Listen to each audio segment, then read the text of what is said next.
लंबे सफर को मीलों में मत बांटिए, कौम को कबीलों में मत बांटिए। एक बहता दरिया है मेरा भारत देश, इसको नदियों और झीलों में मत बांटिए। कदे मर जा चिड़िए, कदे ज्यों जा चिड़िए। पब्लिक को ऐसे समझ रखा है, 5 साल इधर ले गए, 5 साल इधर ले गए। कांग्रेस की हालत तो उस 90 साल बुजुर्ग की तरह हो गई जिसको डॉक्टर भी जवाब दे देते हैं कि घर बैठा कर सेवा कर लो, अब कुछ नहीं है, बस सेवा चल रही है, अब तो कुछ नहीं है उनके पास।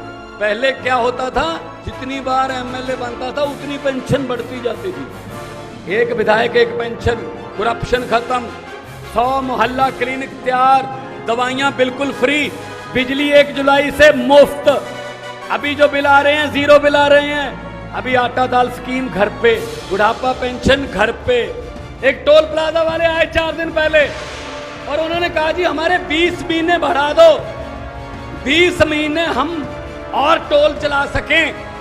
हमारी आज रात को 12 बजे टोल की मियाद खत्म हो रही है। मैंने कहा क्यों बढ़ा दें भाई? कहते जी कोरोना आ गया था। मैंने कहा सिर्फ लोगों पर ही कोरोना आया था? मैं कोई 20 महीने नहीं बढ़ाऊंगा। आज रात को 12 बजे दोनों के दोनों टोल प्लाजे बंद करो। मैंने बंद करवा के रखे हैं वो टोल प्लाजे। कोई कांग्रेसी या बीजेपी की सरकार होती, वो 20 महीने की जगह उनको 30 महीने कहता और कहता यार मेरा भी हिस्सा डाल लेना, मेरे भांजे का हिस्सा डाल लेना, मेरे भतीजे से बात कर लेना। ये बात चलती थी। ये भांजे भतीजे, इनके घरों से क्या क्या मिल रहा है। मुझे किसी ने पूछा आप लोगों ने इतनी बड़ी आंधी को कैसे रोक लिया? कहते बीजेपी की आंधी। मैंने कहा जी हमारा चुनाव चिन्ह क्या है? कहते झाड़ू। मैंने कहा बीजेपी का चुनाव चिन्ह क्या है? कहते जी कमल का फूल। मैंने कहा कमल का फूल कहाँ उगता है? कहते जी कीचड़ में। मैंने कीचड़ की सफाई कौन करता है? कहते जी झाड़ू। मैंने कहा हमने झाड़ू फेर दिया, कमल उगे ही नहीं। दोस्तों ये कोई शक्ति प्रदर्शन नहीं है। हम तो वैसे आए थे, कल हिसार में थे, आदमपुर आए, प्यार दिया आपने। लेकिन आदमपुर का प्यार देखकर इस बात का अंदाजा सहजे ही लग सकता है कि आदमपुर वाले कुछ ना कुछ तो नया करने वाले हैं इस बार। भाई साहब नेता आपके पास आते हैं, हमें वोट दो, आप वोट देते हो और विधानसभा में जाके कहते हैं हम इतने लाख लोगों के प्रतिनिधि हैं, हमें इस सवाल का जवाब दो। क्योंकि हमसे लोग सवाल पूछते हैं तो हम अपनी कंस्टिट्यूंसी में, अपनी विधानसभा में जाके क्या जवाब देंगे, वो विधानसभा में जाके कहते हैं। लेकिन मेरा सवाल ये है कि जब वो नेता पार्टी बदलते हैं तब आपसे पूछते हैं? क्या कुलदीप बिश्नोई ने आपसे पूछा कि मैं बीजेपी में चला जाऊं? नहीं पूछा ना। कोई हाथ खड़ा करके बता दो अगर पूछा हो। क्या जेजेपी ने आपसे पूछा, जब आपको बताया कि हमें वोट दो, हम खट्टर के साथ मिलकर सरकार बनाएंगे? नहीं पूछा। क्यों? फिर उस समय पब्लिक कहां होती है? यही बात करने के लिए आपके पास आए हैं। जो मशीन का बटन है आदमपुर वालों, जो मशीन का बटन है, आपको 8 से 10 घंटे मिलते हैं उस बटन को दबाने के लिए। वो बटन ना तो हाथ के पंजे का है, वो बटन ना ही हाथी का है, वो बटन ना कमल के फूल का है, वो बटन ना किसी ऐनक का या चप्पल का है, वो बटन ना ही झाड़ू का है। वो बटन आपके बच्चों की अच्छी शिक्षा का बटन है। वो बटन आपके बुजुर्गों की अच्छी स्वास्थ्य का बटन है। वो बटन आपको मिलने वाली सस्ती बिजली का बटन है। वो बटन महिलाओं के लिए 1000 रुपए पर मंथ 18 साल से ऊपर उनको मुआवजा मान सम्मान का बटन है। वो बटन व्यापारियों को यहां हरियाणा में काम करने के लिए उत्साहित करने का बटन है, वो किसी पार्टी का बटन नहीं है। ठेका नहीं ले रखा इन्होंने कि हमें यही दबाना है। जब ये बदल जाते हैं तुम बदल जाओ, इसमें क्या है। तो आदमपुर वालों, अभी आपके पास एक मौका आया है इनको सबक सिखाने का। इन्होंने क्या समझ रखा है जनता को। पंजाबी में कहावत है, कदे मर जा चिड़िए कदे ज्यों जा चिड़िए। पब्लिक को ऐसे समझ रखा है, 5 साल इधर ले गए 5 साल इधर ले गए, हम जब मर्जी इस्तीफा दे दें, हम दोबारा दूसरी पार्टी से आएंगे। लोगों का क्या है, वो तो वोट डालेंगे नहीं। आप इनको बता दो। आदमपुर वालों एक बात, क्योंकि हरियाणा और पंजाब छोटे बड़े भाई हैं, हमारा कल्चर हमारा सभ्याचार साझा है। आ रहा था मैं जब बाजार से, दातियां तैयार थी, रस्से तैयार थे, अभी फसल आने वाली है। दोस्तों इनको बता दो, ये बड़े बड़े जो बीजेपी कांग्रेस वाले दही जमाने के लिए, चाहे दही जितना मर्जी जमाना हो, दही एक रिड़कना भर के जमाना हो, पर दही जमाने के लिए जाग का सिर्फ 1 चम्मच चाहिए होता है। आदमपुर वालों, आप 1 चम्मच जाग का दे दो, आम आदमी पार्टी को जिताकर यहां से पूरे हरियाणा में ईमानदारी का दही जमाने की जिम्मेदारी हम लेते हैं।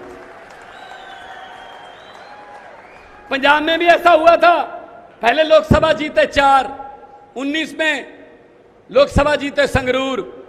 आज आम आदमी पार्टी की सरकार है। क्यों सरकार है? हमारे पास पैसे तो है नहीं, हम उनका पैसों में मुकाबला नहीं कर सकते, हम गुंडागर्दी करते नहीं।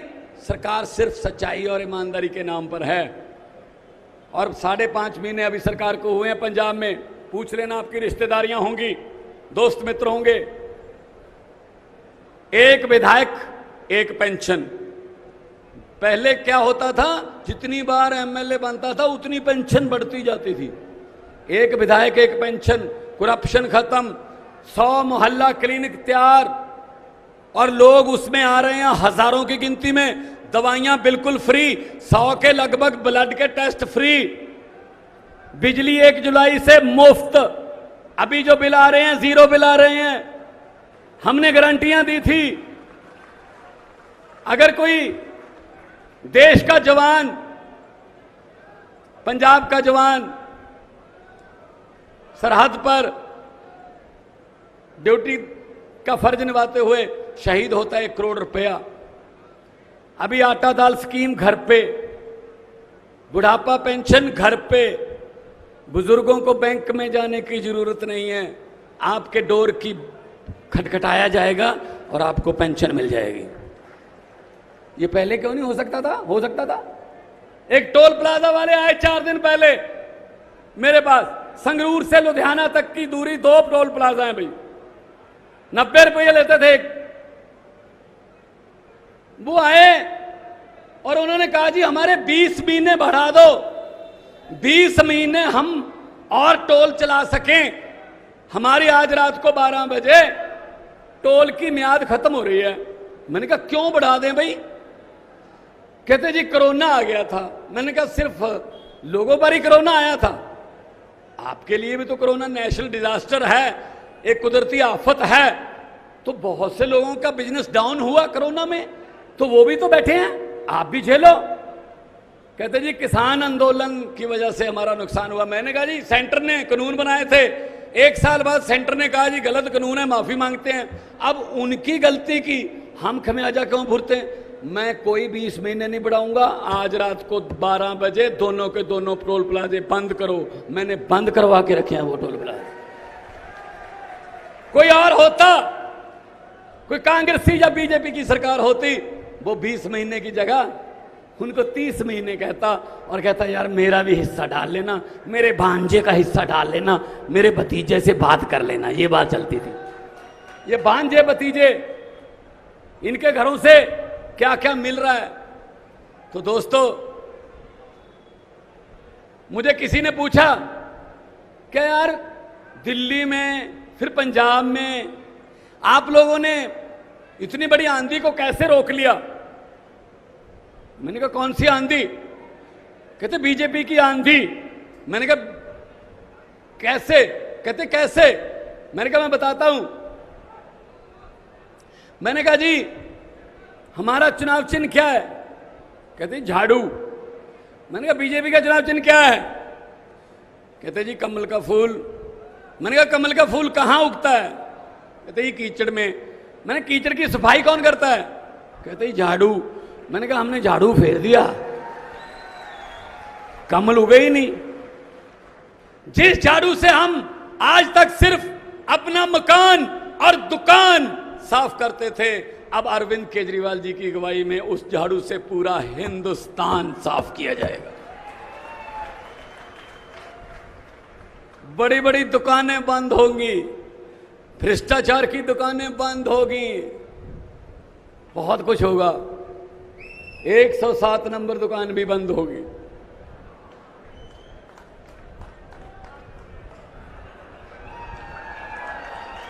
सही है ना? बंद हो जाएंगे ये। इन्होंने समझ क्या रखा अपने आप को यार? पब्लिक है, ये पब्लिक है, सब जानती है। लोकतंत्र में लोग बड़े होते हैं। लोग जब चाहें आदमी अर्श पर और कुलदीप बिश्नोई की तरह हंकार करे ऊपर जाकर, तो लोग कहते हैं आजा बेटा फर्श पर।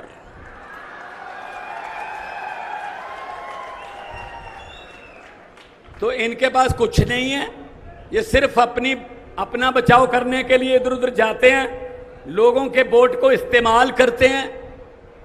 तो अगर साथ देना है युवा पीढ़ी का, साथ देना है बुजुर्गों का, अगर पढ़ाई, शिक्षा, सेहत, बिजली, इन सब समस्याओं का हल करना है, तो एक बार झाड़ू वाला बटन दबाकर देखना। दिल्ली में एक बार दबाया था लोगों ने, उसके बाद दूसरे बटन को भूल गए लोग, भूल गए। ये कांग्रेस, चलो छोड़ो कांग्रेस की क्या बात करनी है। कांग्रेस की हालत तो उस 90 साल बुजुर्ग की तरह हो गई जिसको डॉक्टर भी जवाब दे देते हैं कि घर बैठाकर सेवा कर लो, अब कुछ नहीं है, बस सेवा चल रही है, अब तो कुछ नहीं है उनके पास। सबसे ज्यादा उन्होंने लूटा है। और बाकी दूसरी है जुमला पार्टी। आजकल जुमलों की फैक्ट्री चल रही है, 24 घंटे जुमलों की फैक्ट्री में जुमले बन रहे हैं आपके लिए कि किस जुमले से भावनाएं भड़केंगी, किस जुमले से नफरत फैलेगी ज्यादा, किस जुमले को बोलने से लोग आपस में लड़ेंगे। ये बना रहे हैं वो नारे, उनसे बच के रहना, उनसे बच के रहना। मैं सिर्फ यही कहूंगा, जो देश को इधर उधर नफरत की राजनीति में बांटते हैं, जो देश के टुकड़े और देश को धर्म के नाम पे बांटते हैं, मैं उनके लिए एक लाइन बोलूंगा कि लंबे सफर को मीलों में मत बांटिए, कौम को कबीलों में मत बांटिए। एक बहता दरिया है मेरा भारत देश, इसको नदियों और झीलों में मत बांटिए। 2 नारे लगाएंगे, हाथ ऊपर करके, पता चल जाना चाहिए, क्योंकि उनके भी आदमी खड़े हैं यहां, उनको पता चल जाना चाहिए कि गलती हो गई है आपसे, बस इस्तीफा देके उनको पता चल जाना चाहिए कि इस बार नहीं। ऐसा लोगों को हम ग्रांटेड नहीं ले सकते। आपके नारों की आवाज बता देगी। एक बार क्या हुआ, मैं उससे पहले जब 2015 के चुनाव थे तो रामलीला ग्राउंड में नरेंद्र मोदी जी की रैली हुई, तो लाइव चल रही थी, मैं सीएम साहब के पास बैठा था दिल्ली में, तो रश हुआ, उसके बाद नारे लगाने लगे। वो नारे लगाते हुए देखकर मैंने सीएम साहब को कहा, मैंने कहा जी शपथ लेने की तैयारी करो, हमारी सरकार बनेगी। इन्होंने कहा जी आपको कैसे पता चला? मैंने कहा जी नारे देखकर। कहते नारे तो ठीक लग रहे हैं। मैंने कहा नहीं सर, नारा लगाने के अंदाज से पब्लिक बता देती है। वो कहते थे, स्टेज से आवाज आती थी हर हर मोदी, तो लोगों में से आवाज आती थी घर घर मोदी, मतलब हाथ ऊपर जाता था, गर्दन नीचे जाती थी। मैंने कहा जी दिहाड़ी पर आए हैं, ये वोट नहीं डालेंगे। नारा सच्चा जब लगता है तो गर्दन भी ऊंची जाती है, हाथ भी ऊपर उठता है। दो नारे लगा के बता दो, इनकलाब, थोड़ा और, इनकलाब, इनकलाब, वंदे भारत माता की, बोले सोनिया।